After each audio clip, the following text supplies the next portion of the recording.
Hello, welcome everyone in Zag and in our various spots. We have today a meeting with Rafał Milach. I'll give a very short introduction. Rafał was born in 1978 in Gliwice, Poland, and lives in Warsaw at the moment. He's a co-founder of Sputnik Photos Kollektivs and of Akademie der Proteste, and also an associate member of Magnum Photos. He has been awarded a World Press Photo Award and nominated for Deutsche Börse Fotografie Prize. And you will find out more during the conversation. And the talk will be led by Jens Poppers, who is curator of our exhibition. He is the photographer and writer and also the author of the book It's Somewhere Here. It's 30 interviews with Polish photographers, collectors, curators, and it wasn't people from Polish photo scene. And I'll just quickly introduce myself. I'm also a curator of the show and founder of Fashion Foundation, which is a mission to promote Polish photography abroad. And I'll give the voice to our guests. Yeah, thank you very much. Yeah, it was indeed that book which Grażyna mentioned that we had the first conversation. It was my personal introduction to Polish photo scene. I lived in Warsaw, made 30 interviews with Polish photographers and gallerists, etc. So and from this was all the starting point. Actually, that gave us an invitation to stage this exhibition. And to make an exhibition about contemporary Polish photography, so of course we have to think about how we want to create it, and we decided to choose photographers of the mid and young generation that are dealing with. Oh my God, you are. And it's not that we have fashion photographers in the show, but they are all also doing side works like artistic works. And this was most important. We are focusing on art photography. And well, when you have an exhibition, of course, somehow you have to decide what kind of poster or invitation card or book cover you want to do. And we ended up with a motif, with a photo by Rafał Milach, our guest tonight. He arrived from Warsaw, I think, today. And he is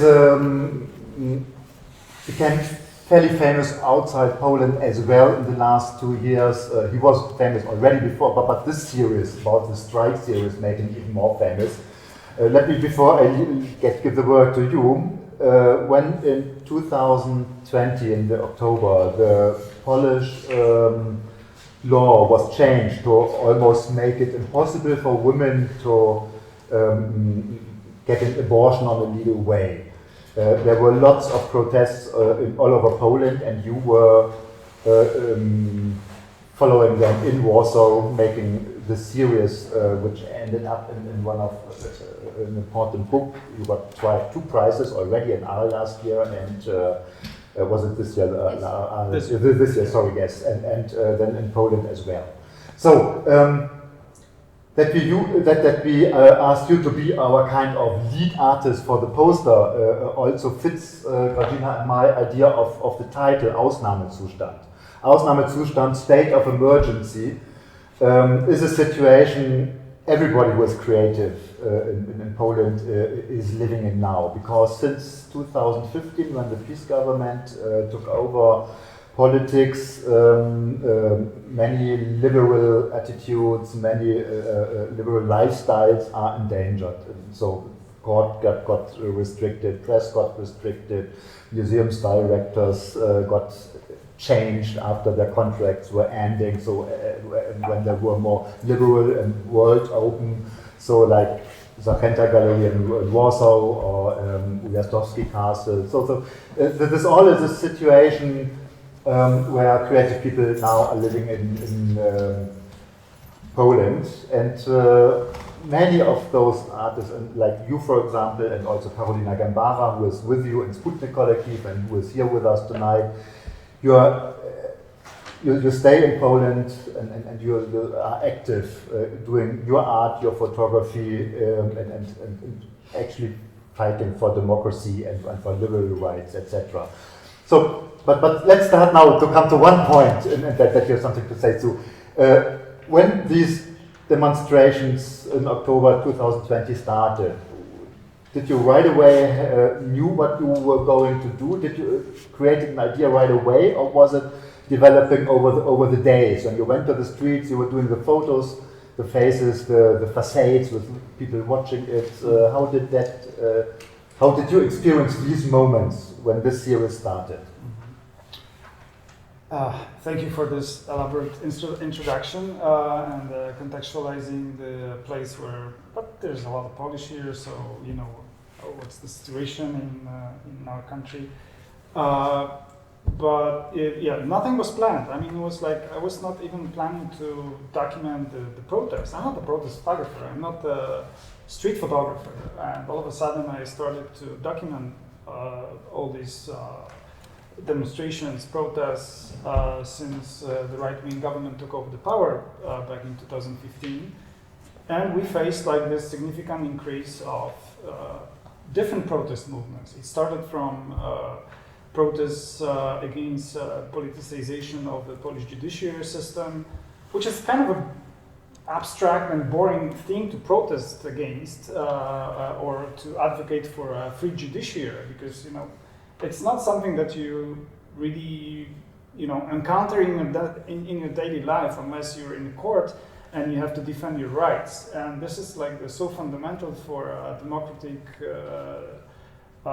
system, right? And so this, since this part of our democracy has been corrupted, and major protests took place just like right away.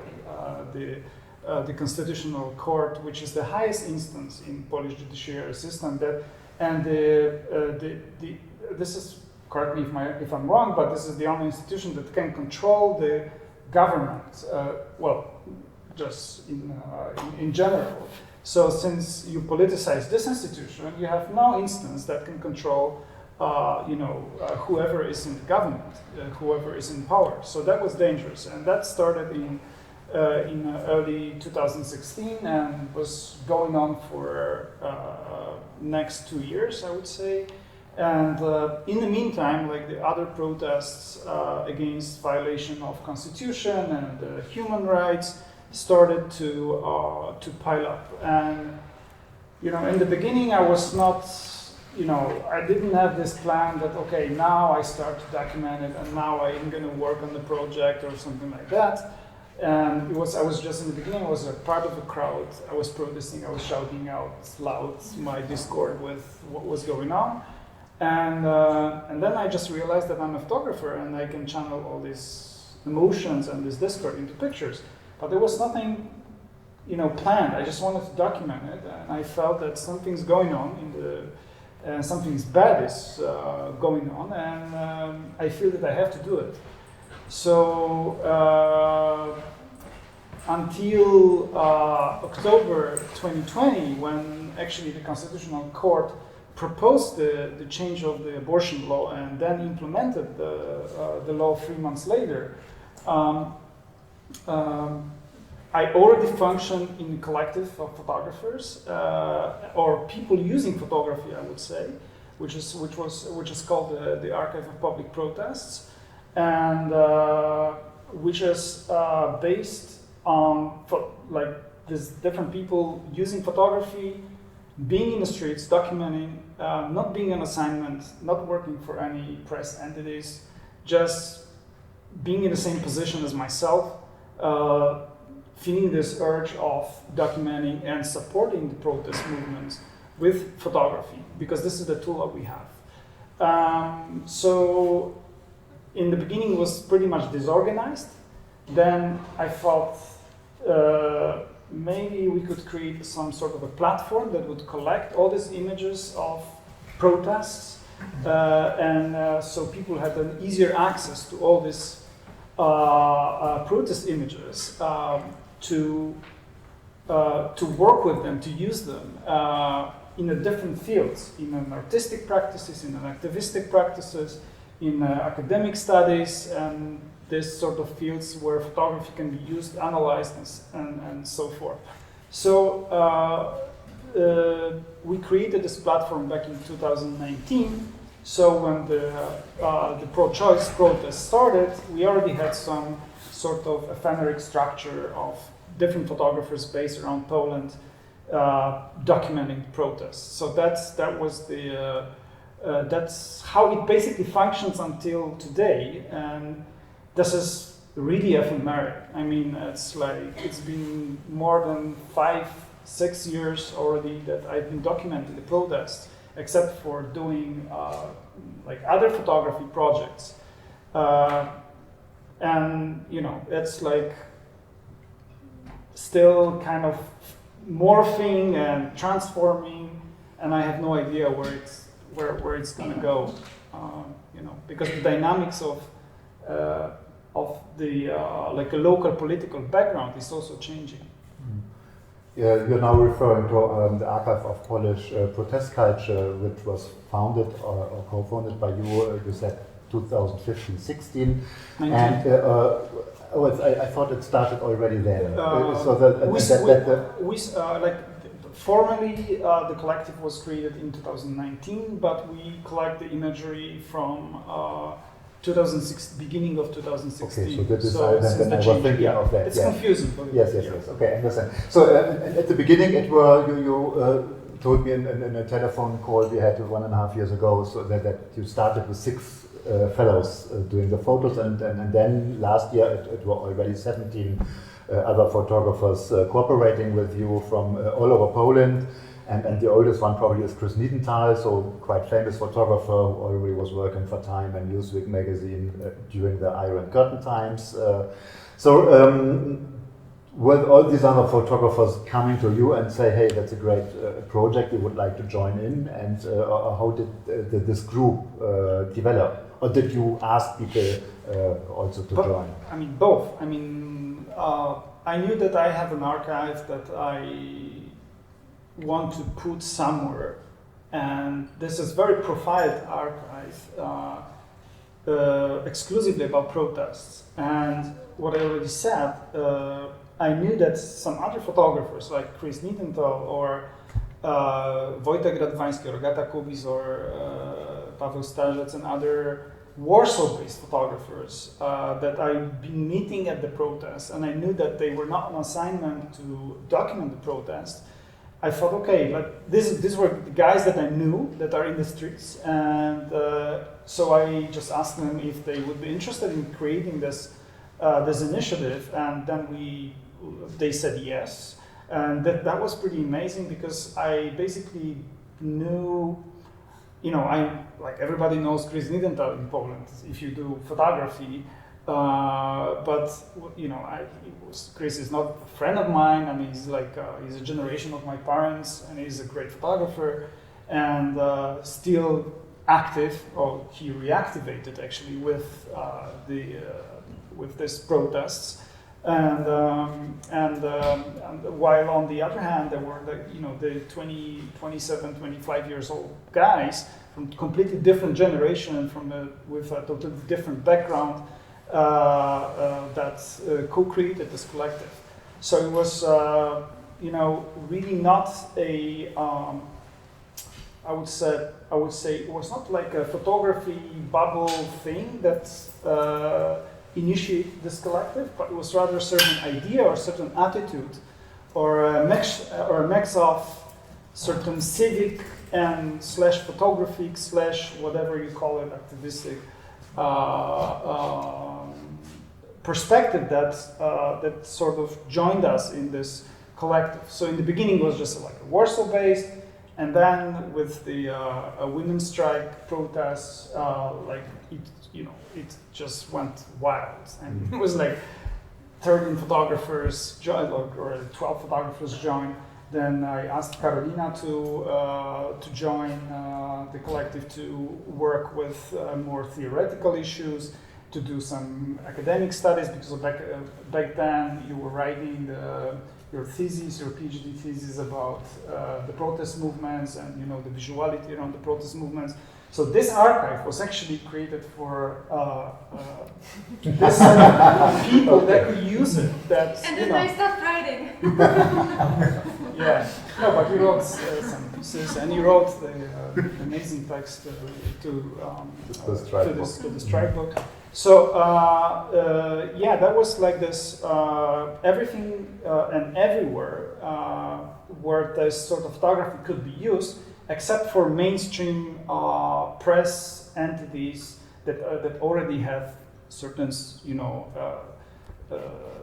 resources to use this sort of photography. So we want to create certain counter narrative to what the mainstream was proposing, and specifically like the Polish mainstream, which is like, you know, totally like a mainstream. If you think about the, you know, governmental, you know, state-owned media, which is like the pure sort of propaganda that would never mention, you know, any sort of protests. They would totally ignore the protest movements. They would say, oh, there were some pedestrians in the streets, you know, just walking around, and nothing serious happened. So yeah, I mean, so we just wanted to create this counter narrative to this sort of angle. And of course, there's still some liberal media that are independent from government, and they also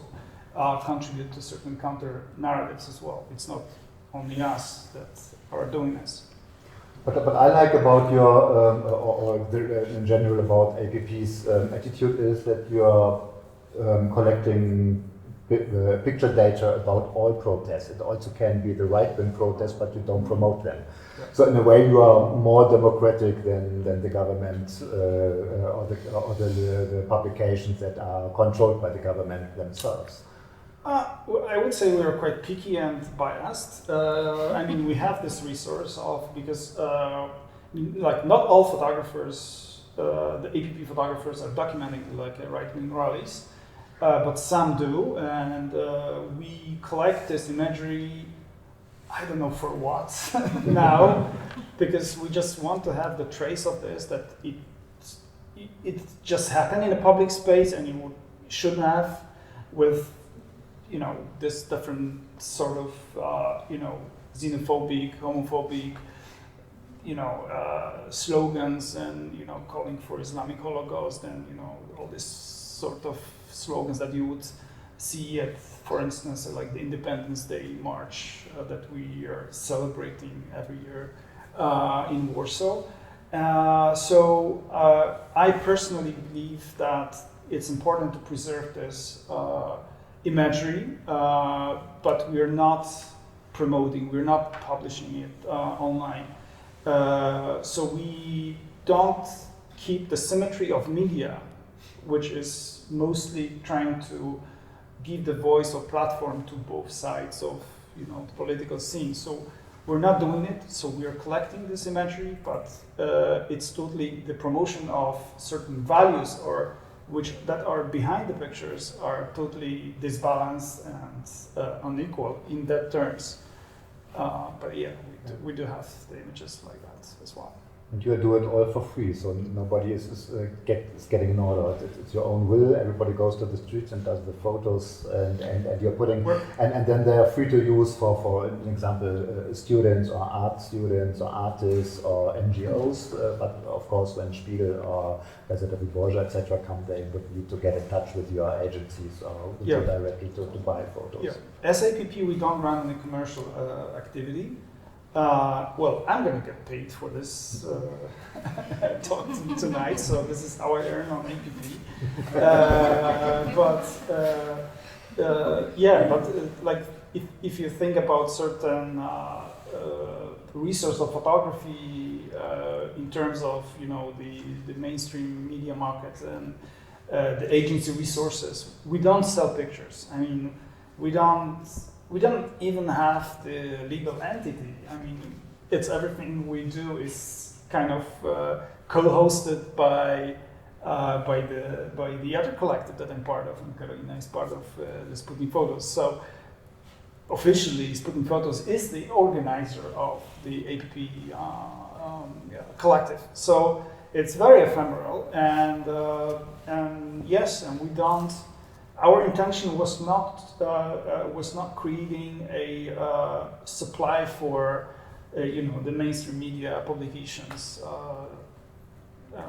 I mean, that this happens occasionally, and then, as you said, if some magazine would like to publish the work, they would contact the photographer directly or the agents or representatives. Yeah. But of course, a project like this, especially since 2020 or 21, you also it's online, and it's not only online in Polish, which was the beginning. It's now also accessible in English, which makes the archive in a way international. Of course, you need to make the translations, you need to host things, and then the second thing where we will talk about as well is the strike newspaper, the APP strike newspapers, where you brought a couple of copies with you. And just for information, there are some copies for people free to take home with you later on that evening. So, of course, this all costs money. So it was the city government in Warsaw that gave you, I think, a certain amount with which made it possible for you to make this English web page. But how do you finance all this project, especially the newspaper then? It's so many different ways, but it was like actually with the city hall financing. So the structures for non-Polish, I just have to explain that the big cities and are mostly run by opposition parties, right? So to the opposition to the government. So of course, their budgets are much lower than the federal budget, but they're eager to support any sort of activity that is against the government. And that's how our internet platform has been founded, and which was kind of a little bit of a scandal, and Gazeta Wyborcza was writing about this outrage of this conservative councilman from Peace Party that protested against giving the subsidies for such projects that are so openly anti-governmental, and there was an article about it. So it was a kind of a funny, so they didn't withdraw from the financing, so we got the money and we could create as the website that is like bilingual, and I think it's quite functional. It's quite beautiful as well, and that was like there was like the big chunk of the money that we actually needed to go on with the APP. And then the newspapers, it's like, we published like 7 issues so far, distributed like more than 30,000 copies. And with each issue, it was different. I mean, like the first issue, I think I had some leftovers from some grant, like 1,000 euro. And just in the peak of pro-choice protests, I said, okay, let's do the newspaper. Let's try how it would work in an analog space, and because we already functioned online pretty well, and the images were kind of noticed, but then there was this idea of functioning also in an analog space. So we just very quickly did like this. First print run of 1,000 copies of the striped newspaper, and it was gone immediately. But you made a reprint, wasn't it 4,000 altogether, the first issue? Yeah, that's actually the second issue, but it was like a first issue that looked almost exactly like this, without number 2 here. And I think the big success of this newspapers were because of the posters that you could carry on the protests. So you would have these slogans that we actually borrowed from the protesters. We didn't invent them. We just collected some of them and we printed them, and we would just distribute the newspapers for free at the protests. So we could also visually support the different protest movements. And then after this like kind of success of I come from a book world, which is a photo book world, which is kind of small niche bubble where photographers publish books for other photographers, mostly in relatively low print runs. I mean, if you get rid of like 500 copies, it's called a success, right? And with this first print run, which is first 1,000 copies they disappeared within 2 hours. So that was pretty amazing. So we said, oh, that apparently works, and so let's print more. And so we did crowdfunding for the second issue, and then I think. How did you do the crowdfunding? Was it on the internet or friends you were calling? No, it was like internet, like I think Indigo, like some Kickstarter or some Polish platform for crowdfunding platform. Oh, we need to reprint the paper and give us your money, and we're gonna give you the free newspapers that you paid for. And that worked. And then some institutions started to approach us to let's do like the issue dedicated to the climate strikes, and then let's do the LGBTQ plus issue. That's how it went on, and that was pretty amazing. I mean, I think it was like one of the most amazing publishing experiences in my life. And although some of my books have been sold out in this, 1,000 copies, very big success. And but this was actually beyond everything that I experienced.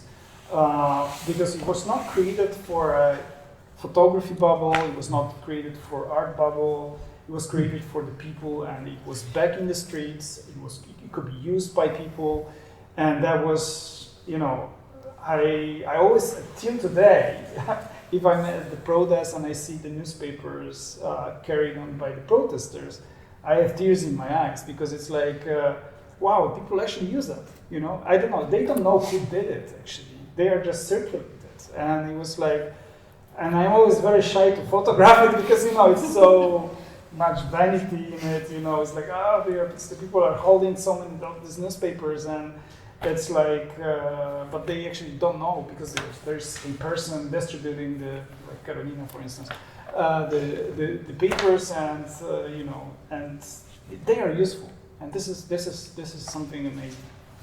I can't imagine that you're shy when you're doing the photos, because you really have to get in touch with those people.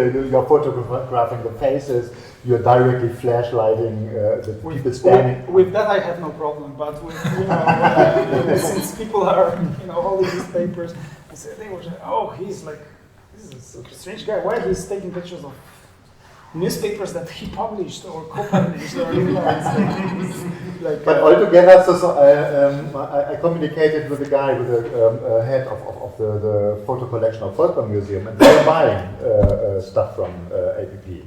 The newspaper, data, etc., photos, and so that's a big success. So it's still in process, but it's like it's also another part of this 360 degrees communication platform, which is built around APP, because it doesn't only function on industries or in online. It also somehow was embraced by the art world and the institutional world, which I have nothing against. I mean, it's kind of this little conflict when you think about this. The protest photography, and if it should be institutionalized, if it should be part of the Y-Cube presentations. And I said, okay, why? I mean, it's a totally different space, why not? I mean, it's like, it's another platform where we can discuss problems, of course, in, relatively small, with relatively small audience, but still, this is the audience that came to listen about the problems. I mean, it's not about photography even. I don't treat this, it's project. First of all, it's not a project. It's not a photo project. It's really hard to, to perceive as a this purely photography project. I don't see that in that way. And it's about the certain problems that we want to support with photography. And somehow it started to function in these different fields. And it's going to be preserved by this super important institution like Volkwang Museum, and which is great because it's, you know, we have to think not only about what happens with the images today, but what happens with all this imagery, you know, in 10 years, in 20 years, if the world exists in the shape that we know it, right? But it's like, and this is also why this archive has been created, to preserve these images, these moments, these problems. Because today we may associate these problems with, you know, our contemporary context. But in 5 years from now, in 10 years from now, maybe it's not going to be that obvious. And we need the record of that because there are serious problems that we have to face.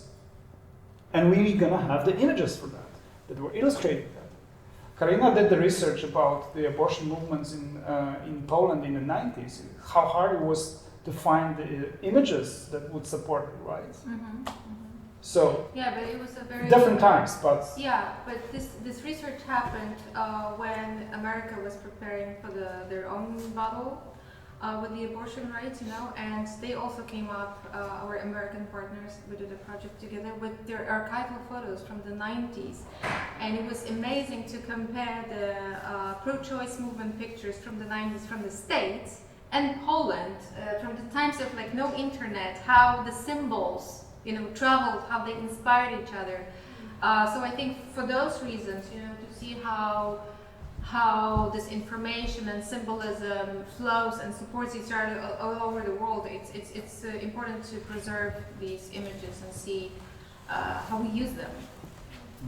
Is there an institution in Poland also that already contacted you to collect it? For example, Zachenta, even when the directorship has changed? Yeah, actually, yeah, that was jeopardized by by the new director. But the huge part of this archive were supposed to be part of the Zachenta collection, the National Gallery collection. Because we, strangely, we won pretty prestigious art award for this photography, which was totally surprising, and then part of the deal was that the National Gallery would include our images in their collection. I don't know what's going on with the process. Maybe it's still going on, but I guess that proposal would be rejected. But I know for sure that Museum of Modern Art, which is the only major institution which is not governmentally ruled, will include quite a lot of images in their collection as well. Do they have a space already? They're building a new space. It's a new museum that is going to be open in 2 years from now, or one year and a half. Beautiful building, big building that will open soon in Warsaw, in very central location next to the Palace of Culture. So I know that at least that's a plan. I don't know, maybe something changed. But not on the space where the old one was.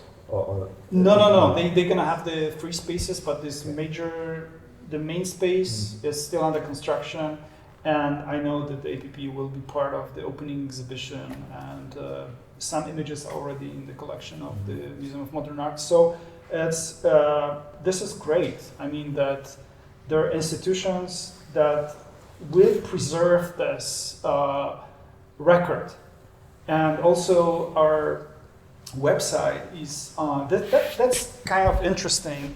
I recently traveled to US, and it turned out that the New York Public Library has this program of backing up all these online initiatives that are in danger. Kind of in danger, like in this kind of shaky grounds, democracy grounds, like in Eastern Europe and in post-Soviet region. So the New York Public Library is backing up our archive on their servers. Just in terms if someone turns off the plug in Poland with internet. So, I mean, that sounds abstract today, but it may not in 2 years. I mean, many things sounded abstract, like when you think about our context, like 10 years from today, right? So you never know. So this is important. Is the archive only existing digitally? Because, you know, even in the United States, just imagine the scientists getting into power and the Museum of Modern Art in the US will face the same problems. So how do you preserve your archive in an analog way? Well, I mean, I guess each photographer preserve his or her own archive on their own, and but you know, of course, I mean, as many backups of these archives possible. I mean, we have to, you know, we have to be prepared for different scenarios. But you know, you cannot have like the endless amount of institutions and backups. I mean, that would be perfect, but. So if U.S. democracy fails, then we have a Polish backup, and if Poland's democracy fails, maybe we have some other backup. But you know, it's like this so long-term distance planning that it sounds really abstract. That you know. But with a newspaper, you also have an analog, you know, version of at least part of it. And actually, with your book, you were talking about small print runs. That this has a print run of 5,000, and it's almost sold out. 2,000. Is it 5,000? No, 5,000. I think no, 5,000. No, 2,000. 2,000. Sorry. Yeah, it's like so I was more optimistic. So it's, but still. It's a fantastic book, and it's your part of this one, you know, part of demonstrations which you document, and it really became kind of signature work for you. So even when you do lots of works, you know, I think I told you that the very first time when I saw works original for you, it was at Atlas Stucki in Łódź, and when you had this you know, refusal series there, and with the winners about Belarusian scene. So it was, you always had this combination with art scene, with making comic drawings, etc. And this is really a pure photography thing. Where you ask, for example, Carolina to write essays, and it is divided into three kinds of images: the faces you're photographing. So close-up faces, colorful faces with these red flashlights beneath their eyes of women, for example. You know, this protest against this abortion law. And then you have the second thing, which is, I haven't seen something like that before. So you're flashlighting these people standing behind the windows on their balconies. So these house facades in fall times when it's dark, and you're flashlighting them up. And this is very unique, so especially in this mess. And then you have a third part, which is more.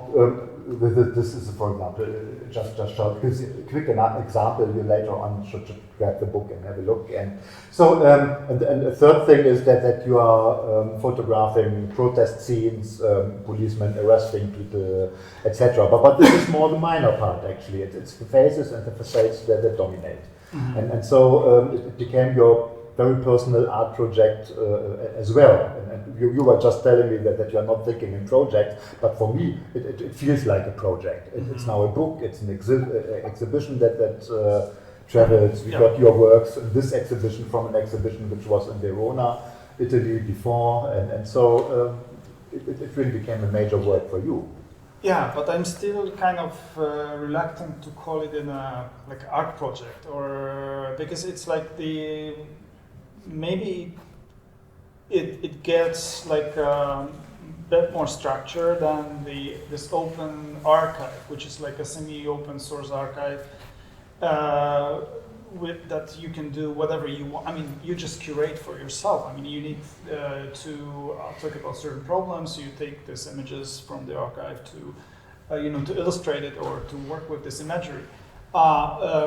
So this is of course closed because it's a book. You cannot change anything that much. You can, you can do different things with the book, but yeah, it's like it's still a bit more conceptualized, but as I said, I don't treat it as a piece of art as well. I would say I approach it in a way that this is some complementary narrative to what was presented here, to what is presented online within the APP archives, and this is something which is much slower, which is this coffee table book that you take with you and you can read the text, very good text, and you can that's be not, with. That's not a coffee table book, so this is more. I mean, okay. Okay. I mean, it's like, but something that you can bring home. You can spend time with it. So there's also this different dynamics within with being with this project is project.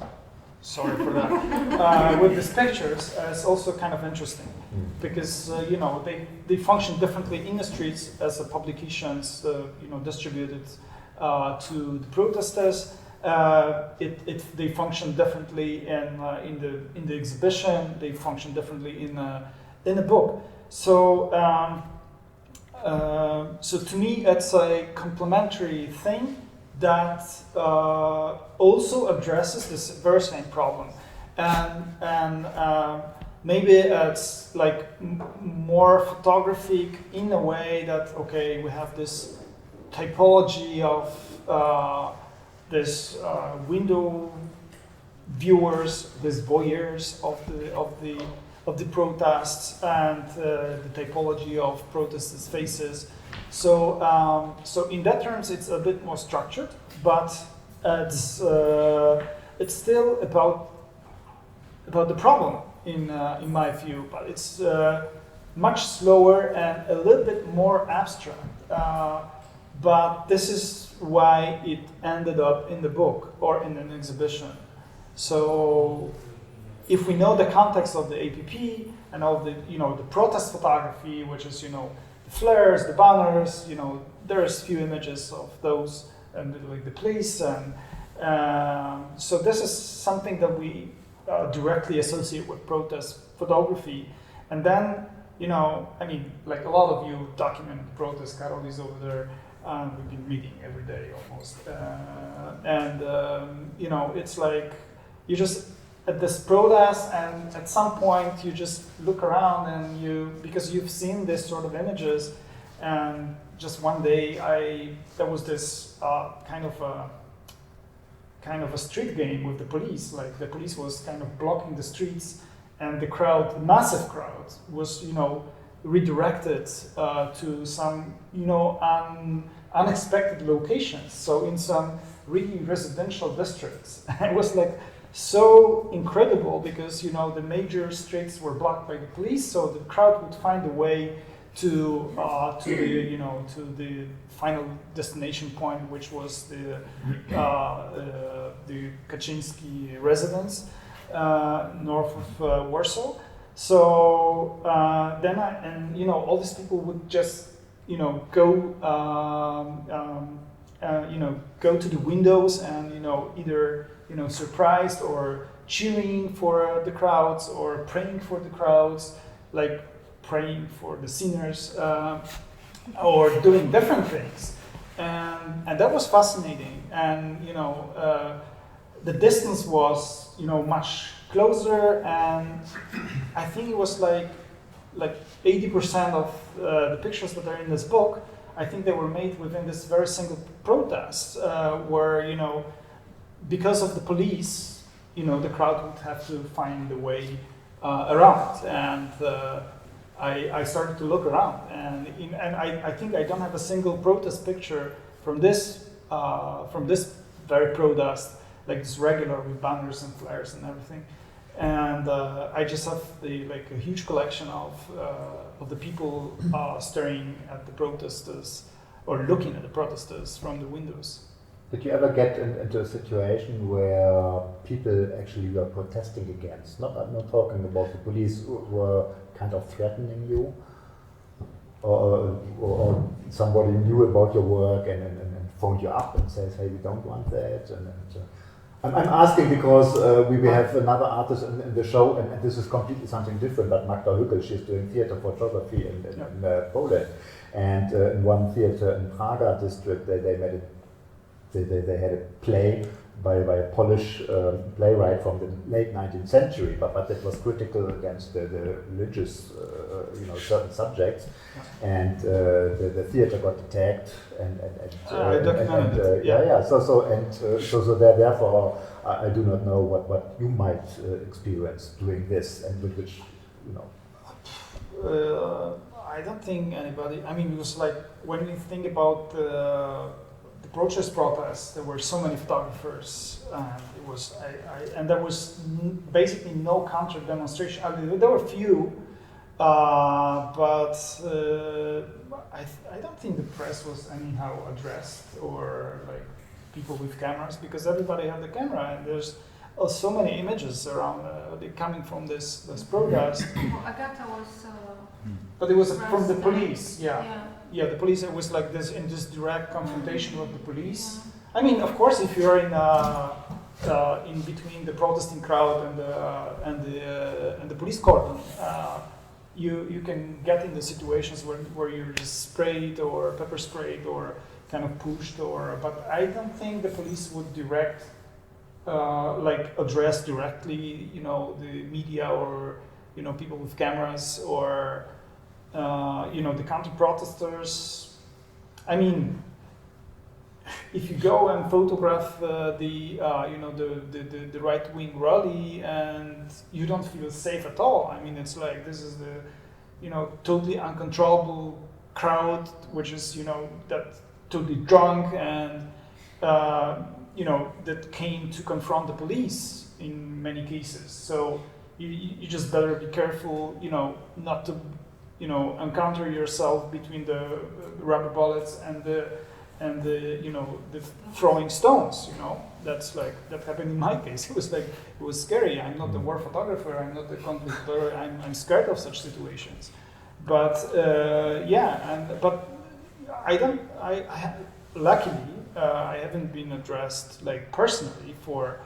I am censored by the Polish cultural institutions. I'm on the blacklist of the artists that they would never support, but that's institutional. You had a court case with the national. TV. Because I sued them. I mean, it's like. What was that? Yeah, I sued the Polish national TV for using my picture and changing the context of this picture. For totally opposite, so I sued them and I won in the first instance, and now they appeal, and it's like, but I hope to win again, and it's like. Do you get support? Lawyers cost money. Do you get support from this? It's all your business then. No, it's like my private thing. Yeah. Okay. Yeah, I mean, it's like, well, I hope to win this, and so the cost of the trial and the lawyers will be covered, but. Even if I win and the costs would not be covered, I think it's important to address this misusages of the images, and I mean it's important to also give the signal that this is not some unbeatable behemoth that you cannot win with, because people are winning actually with this half corrupted judiciary system in Poland, but it's still somehow operating, and it's giving like this relatively independent verdicts. So that's a good thing. That's actually a book you did about protests against the deconstruction of Polish jurisdiction. And when I was living in Warsaw 2016-17, I was almost living next to the High Court, and I was quite fascinated that nearly every evening there were, not so many, but on a regular basis there were people right in front of the court and demonstrating against the then just beginning change of that they were taking influence on the courts. You say it's a small bubble, but do you reach more people outside in Poland, outside the art bubble? Is it that those people that have a liberal feeling in Poland are really hungry for artists like you and your colleagues, that they do them, that this gives them some good feeling that there are people around them. I met Chris Niedenthal once also in one of those mentioned demonstrations, and I was fascinated how many people would say, "Oh, Chris Niedenthal, Mr. Niedenthal, great that you are here. We feel so good." So, is it that you and all your colleagues come to a situation that those people in Poland that are looking forward to more liberal society again, that they take you as a kind of lead figure? Not a lead figure, but first of all, the presence of photographer, it changes the situation. I mean, it gives, like, the presence of the media, presence of the person with the camera in different sort of situations, it gives a tremendous support to the protesters and to the protests that are relatively small and where the police is aggressive. So where there's cameras, I mean, they behave in a whole different way. So that's the important thing. And I've heard it many times from my fellow protesters and activists that they literally thank for our presence. I mean, it's like, I don't want to glorify this, our presence or whatever, but it really makes a difference. And there were many situations like this where police sees the photographer and they change their behaviors. And we're from Poland. I mean, I don't know if people are so hungry for art. I mean, some are. The art bubble definitely is, but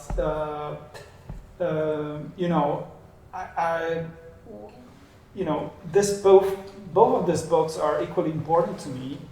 But I would say this book is a total failure in terms of distribution, and it's so abstract, and it's just basically like a boring typology of. Well, it doesn't have so many pages. It's very thick. But it's thick. It's much thicker. It's much thicker than the other one. And it's like it's very abstract, and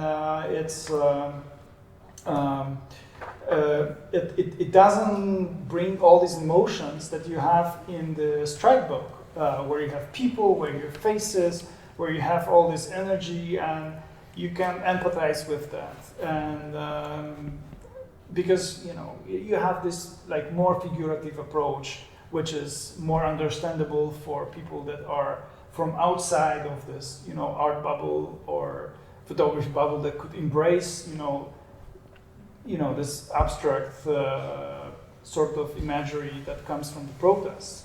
So, but I'm always trying to find different ways how we can build or we can complement already existing narratives, and what are different paths of access to different fields. And this is also exciting. I mean, it's like some attempts might be failures or successes, whatever, but at least it's something that I tried, and I think many of the creative people that are referring to contemporary situation, they try to comment on in a different ways, and it's also about testing of this different storytellings that are relevant in this very moment. And when I think about the Rose book, it was relevant at the time, but it was a book. I mean, it was like a few hundred copies, not even 2,000, like not even 1,000, much less, much less. And it's like it was like, different way of trying different things, and so yeah, we have to keep trying. I mean, it's like there is no one way to do it. When you think about Chris Niedenthal, he's a celebrity, everybody knows him, right? And is a great photographer and celebrity in terms of photographers. It's not just photographers can be celebrities, but he's a known person and he's a adorable guy as well. So people would, I imagine, the people would approach him and appreciate his presence at the protest. The books, you were designing them together with your wife, Ania Milecka, one of the most important Polish photo book designers. And it's a strong cooperation. And is there also a cooperation in your other work, that before you release photos for exhibition, do you discuss everything with her? Everything. Her computer is next to mine. So I see what she does. She sees what I do. So it's like, it's like a one organism. I mean, she's my first sensor. She's my sensor. I would say, yeah. I always get the first feedback from her because before it goes. Since I take a lot of pictures recently, maybe she doesn't follow all of it. But since I focus on certain project or book or exhibition, I always show it to Anya, and she's trained in photography and she's a great designer, and she has a lot of amazing feedback that comes from a totally different field, and she's not a photographer by herself. Although she taught me how to use the camera 26 years ago. How to press the button. Yes, I had no idea how to do it. So she was your mentor, and later you became mentor through Sputnik Collective yourself to others. For Karolina, for example. Just in this case. No, it's like. Do you enjoy what do you when you have people? What is important for you to teach people that join your mentoring program? Out of your experience, some of the people, like Karolina, for instance, I have this impression. I don't know why are they even participating in this program, because there's nothing I can teach them. I mean, I think the most important thing is not to discourage someone from doing things. I mean, this is where I see my role. I mean, it's just encouraging people to do their work. I mean, it's like it doesn't matter if I connect to it or not, but if somebody wants to say something, it doesn't have to be part of my story. But it's, I think, as a teacher, I wish I could keep it that way, to encourage people to do their work, because their stories are important, and not everybody has this self-confidence, and especially if you're in the beginning of your career, I think it's so important to not to build this security cocoon around someone, because you have to be critical as well, because like a good critique is also a supportive one, but it's like to empower the people, and I take a lot from the people that I'm in this relationship, like this teaching relationship, because it's always like an exchange. Not always, but in many cases, it's an exchange. When I think about Karolina, for instance, or when I think about that other Karolina Wojtas, who was my student, and I totally envy like my students. There's imagination, there's the access to the worlds that I don't have an access to. So this is amazing, and I hope I can keep it that way. Since the beginning of last year, you are a full member of Magnum Photos. Associate. Associate. They gave me an extra year. Yes. They don't want me there. Well, how did that change your artistic work life? Or hasn't there been any changes? I was already quite old and kind of established when I joined Magnum, and which is not always the case for instance, young photographers joining. And so I always like to say that I have a pretty good life as a photographer before joining Magnum, but it's absolutely amazing place to because it's a mainstream platform, and it's a very powerful one. So thanks to this, I can export my local problems not my problems, but like my regional concerns, and I can combine it with this, powerful brand and powerful platform where these images and problems can be seen in a much wider audiences. So this is amazing, except for like being part of, it's a very mixed group of people, and I relate to ones more than to the others, obviously, but artistically and personally. But it works great to me. I mean, it's like it's again certain complementary platform that could empower your work, not only my work, but it's like a kind of this collaborative thing, and it's like I don't know, maybe you kind of have a different experience with this since you curated the Magnum exhibition in Berlin here, but yeah, it's like another space that can be used somehow by myself, by other photographers, but has it modified my way of thinking? I like to believe that not. Because, I want to preserve my consistency and I don't want to fulfill anyone's expectations. I mean, it's just to be honest with yourself. I mean, I wouldn't even know how to do it. Because, it's also not a very homogenic society. It's like, or collective. It's like from war photographers to art photographers, and it's like, so should I do a little bit of war photography and art photography? No, I mean, it's like I have to be myself and preserve my own consistency within this, and I want to believe that there is space for such angle within this collective as well.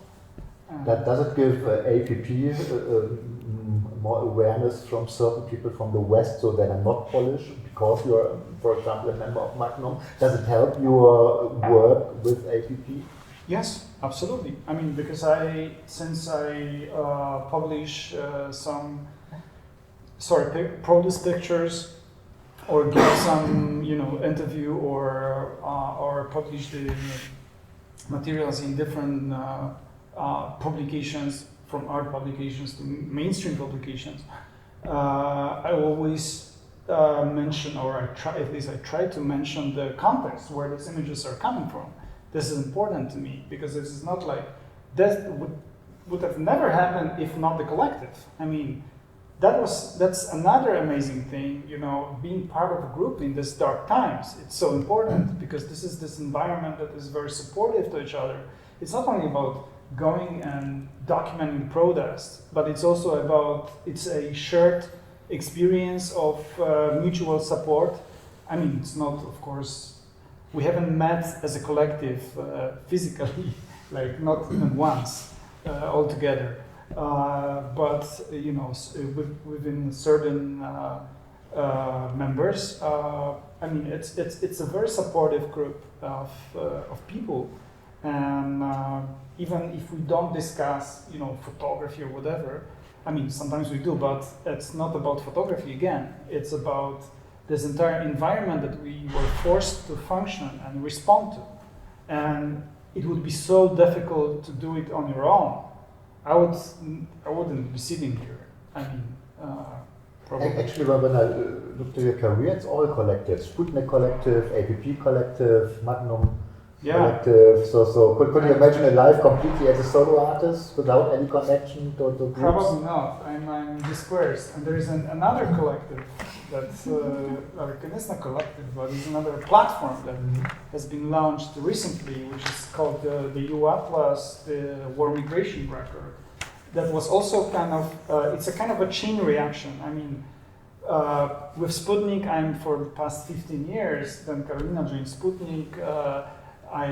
When we started APP, we did it together, and we separated then from the APP to create this new record dedicated to the Ukrainian refugees' testimonies, together with other Ukrainian photographers and writers. So this is where I also see my strength in a way. However, I'm not an easy person to collaborate with, right? And, but I have some skills that I can use in this collective mode, right? So this is, and maybe I'm not the best person to do it, but I have certain skills, and you know, I know how that works, and well, at least in this field, that I have a little bit of experience of working with different collectives, and very different collectives. You know, Magnum is a, you know, it's commercially, I mean, it's also about money. It's not only about pictures. It's about surviving, protecting your rights, and which is super important. Like, you know, with Sputnik, I mean, it's been quite an adventure and reinventing, you know, different ways of storytelling in our region, and you know, based on this, you know, on this NGO scheme functioning, and while the APP is something so ephemeral and like I don't know how to even call it, and now this, I mean, it's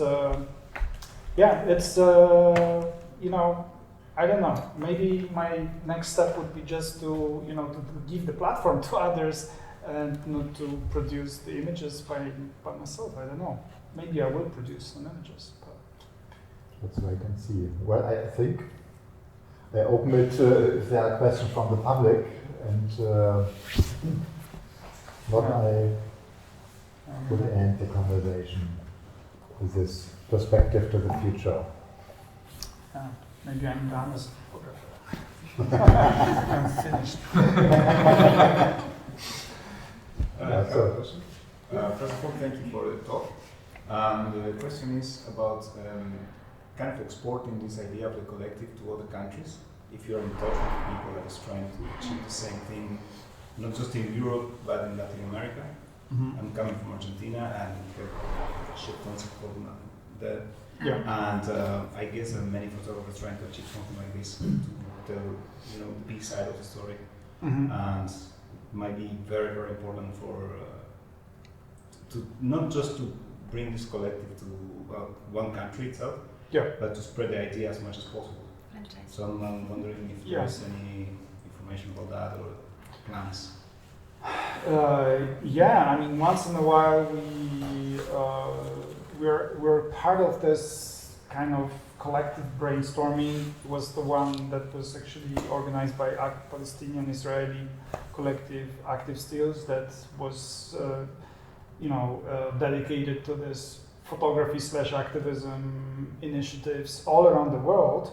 And I think was one not from Argentina, but from... There's a beautiful collective of women photographers from South America. One of them was from Chile, and they presented their work. It was amazing. I'm just trying to find the name of it. Yeah, so there is we didn't invent the wheel. I mean, we just adapted certain format of functioning. And it's... if I could spread it, I mean, that would be wonderful. I mean, basically, I guess like other photographers of, from Sputnik, I guess it's like a similar mindset. It's like whoever we meet in terms of groups, we encourage people to collaborate. I mean, sometimes people get together with, different occasions. I mean, some photographers from different countries come together because of, some workshop or some festival or whatever, and you just get along together pretty well, and you just exchange ideas. So why not use it? Why not? I think it's important not only to have this strong artistic angle, but also if you think in the longer term, it's good to know with whom are you going to collaborate. I mean, because you don't want to collaborate with assholes, right? So it's important. It's like kind of obvious, but it's because it's not about it's not about money. It's not about it's about certain values. You have to share the certain values together, And this is so important. And when it comes to values, it's mostly, you know, this collective strength is something that is so fundamental, because you're with someone else to face certain problem. So that's great. I mean, if somebody would like to do the similar format of, you know, publishing the problem dedicated to like a protest newspaper, and if we could be somehow useful or helpful to deliver such format, more than happy. I mean, it's like we don't hold it to ourselves, oh, this is copyrighted, APP, whatever. I mean, it's like, because it's not about, you know, our pictures, it's not about, these problems are global problems. Yeah. I mean, it's like, well, bravo for Argentina for, you know, liberal abortion law. Yeah. This is great, and I hope we're gonna follow, maybe, hopefully. But you might have different problems that you want to face as a photographer, and since you find these people that you want to collaborate with, it's, I mean, there's no kind of scheme or model. I mean, one thing is good, you know, because, well, it sounds very romantic and idealistic, but it's also about certain amount of, you know, organizational skills and money that, you know, helps you running the, you know, the collective. Like, you know, for instance, in Sputnik, very soon we realized that photographers are terrible organizers. So, I mean, some photographers are good organizers and they're well organized, but most of photographers, they should focus on taking pictures and, you know, let the other people organize their, you know, the work and, you know, the fundings and stuff.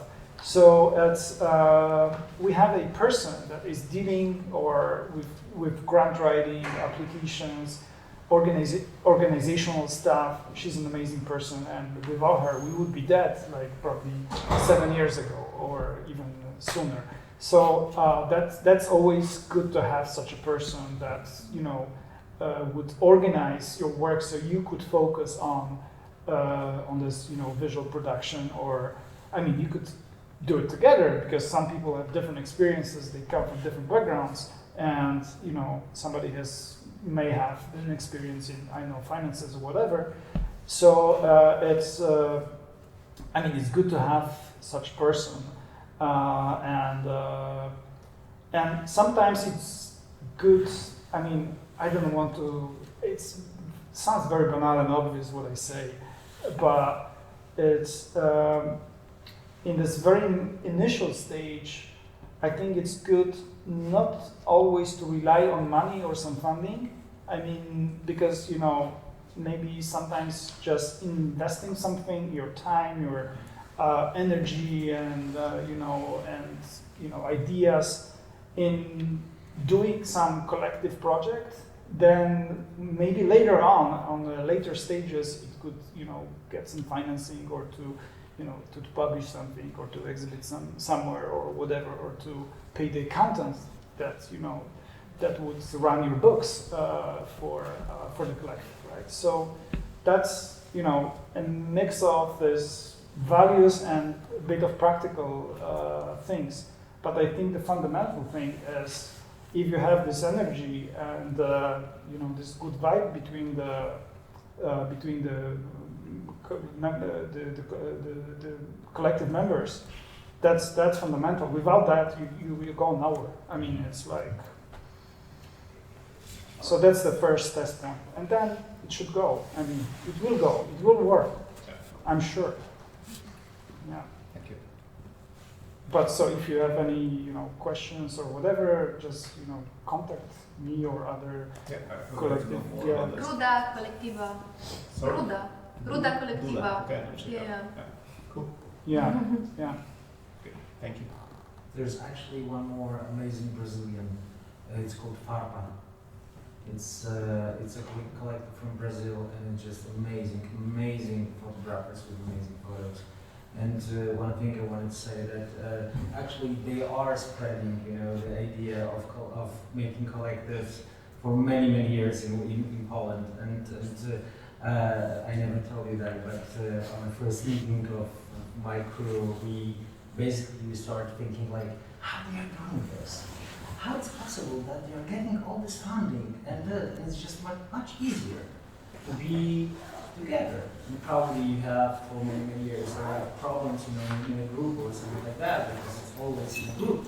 But in the same time, you were and you're still a group we look up for, in Poland, and I think in this, and a lot of people start, small groups or just like collaborating together or something like that, because it just, in the hard times like that, it's just the only way to be together.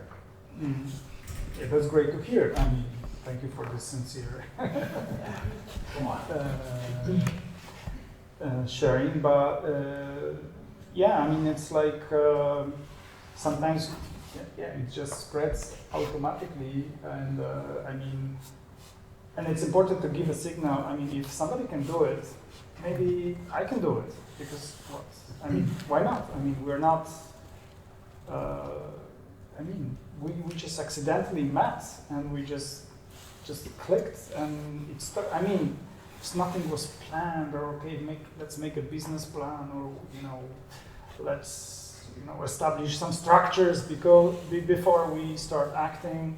It was like super ad hoc. I mean, like with APP, like with it's like a kind of the context also sometimes pushes you to act, and it's really in a collective mode. It's a way, I don't know, easier and more difficult in a way, because there are different tensions, and it's not like I don't want to present you like this dark side of it, because there is dark side of it,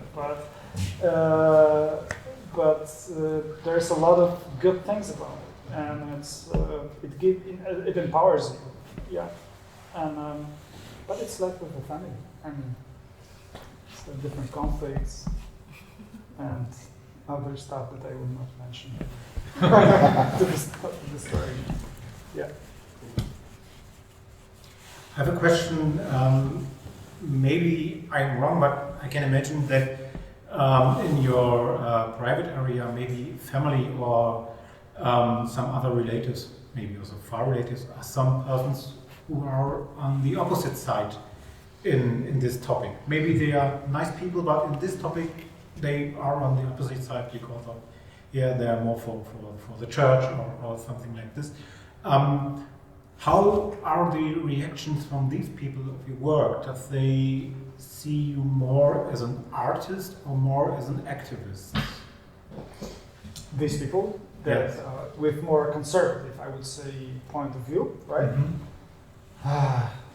Like my bubble is so biased and my bubble is so homogeneous. Okay.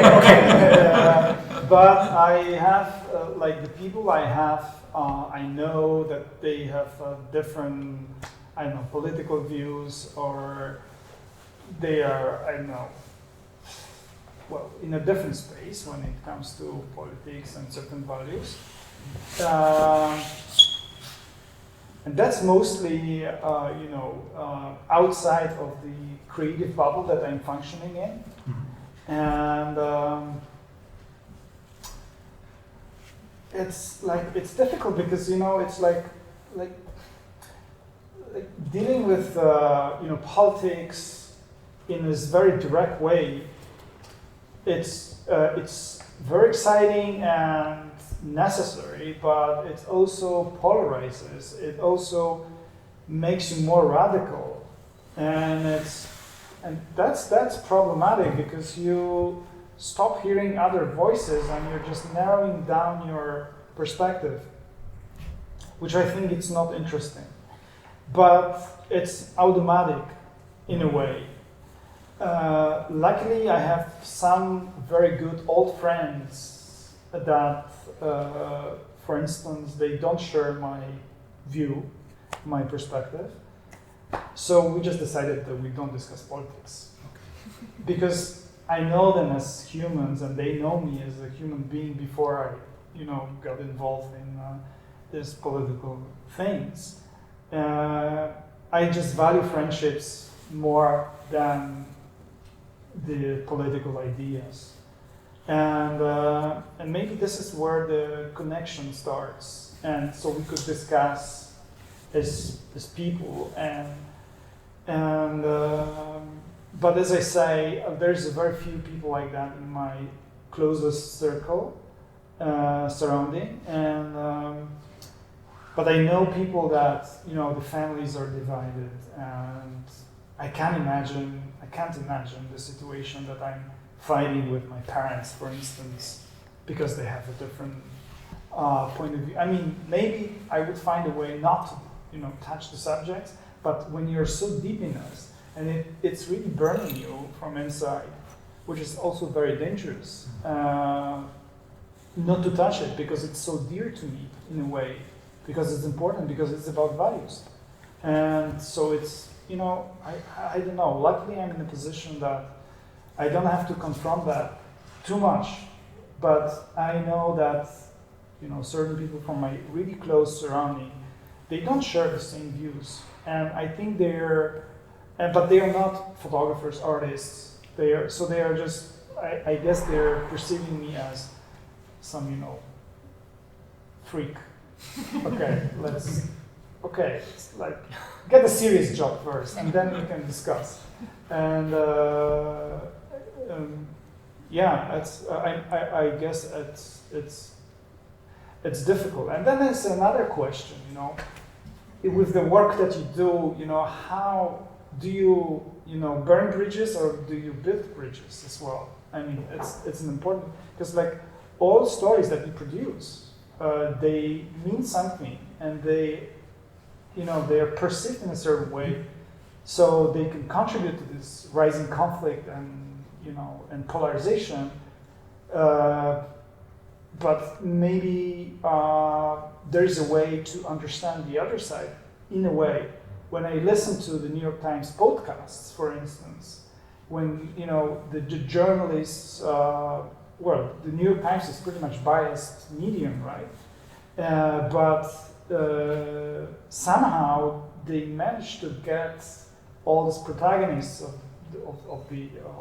their podcasts from this more conservative or Republican sector of society, and it's like I don't know how they do it, but they really get into their mindsets, and when you cut all these most radical points of view, all of a sudden you just realize that there's some alternative point of view.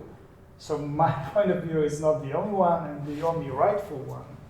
I mean, I still stand for these values, but maybe to understand the other person in a better way.